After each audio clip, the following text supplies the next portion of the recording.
सुखदेव जी ने भागवत कथा में दीपों का वर्णन किया।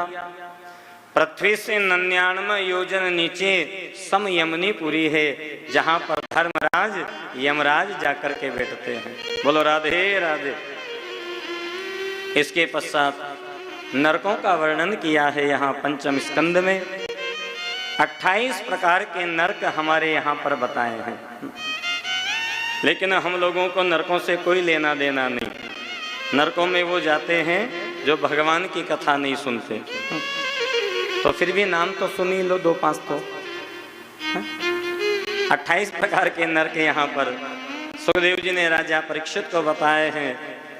सुखदेव जी कहते हैं, परीक्षित, ताम्रिस नामक नरक, आंध्र ताम्रिस नामक नरक, रौरव नामक नरक, महारौरव नामक नरक, कुंभी पाक नामक नरक, कालसूत्र, असिपयन, सूकर मुख, अंधकूप, क्रमी भोज, संदंस, तृप्त सूर्मी, इस प्रकार से वेतरणी, इस प्रकार से 28 प्रकार के नरक हैं।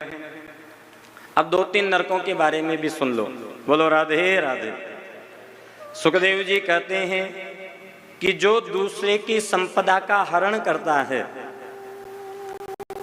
कितने लोगों का स्वभाव होता है ना, पैसे लेकर के पैसे खा जाते हैं। तो जो दूसरे की संपत्ति का हरण करता है, जो दूसरे का पैसा खा जाता है, ऐसे व्यक्ति को ताम्रिस नामक नरक में जाकर के गिरना पड़ता है, जहां तांबे के समान गर्म गर्म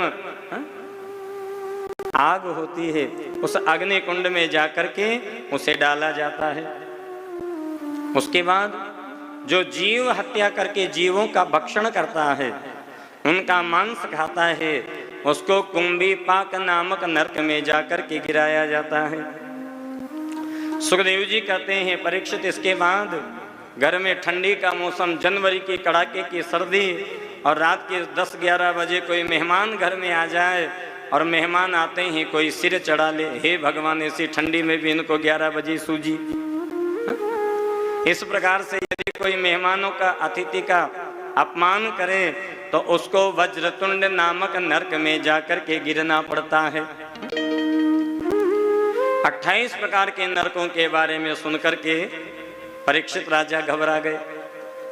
तो परीक्षित राजा ने कहा, गुरुदेव, इन नरकों से बचने का कोई साधन है क्या, कोई उपाय है क्या? सुखदेव जी ने कहा, उपाय है। अरे कपड़े को रोज घर में साबुन से साफ करते जाओ, धोते जाओ, तो कपड़ा एकदम बढ़िया साफ रहेगा, चकाचक रहेगा। अब उसी एक कपड़े को 2, 5, 6 महीने तक पहनो, तो फिर वो कपड़ा घर में धोने के योग्य नहीं बचता।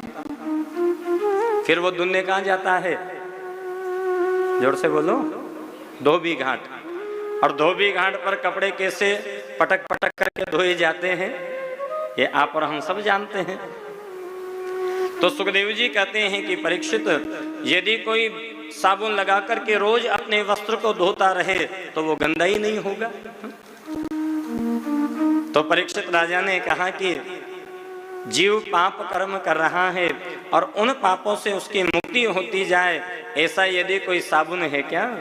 तो सुखदेव जी ने कहा, एक साबुन बहुत बढ़िया है, नोट कर लो साबुन का नाम।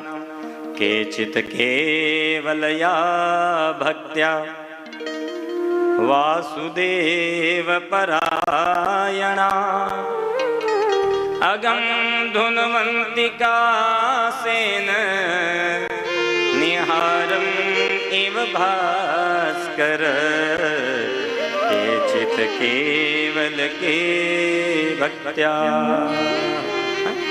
जिस प्रकार सूर्य उदय होने के बाद अंधकार छट जाता है, उसी प्रकार भगवान का नाम जपने से समस्त पाप ताप संताप समाप्त हो जाते हैं।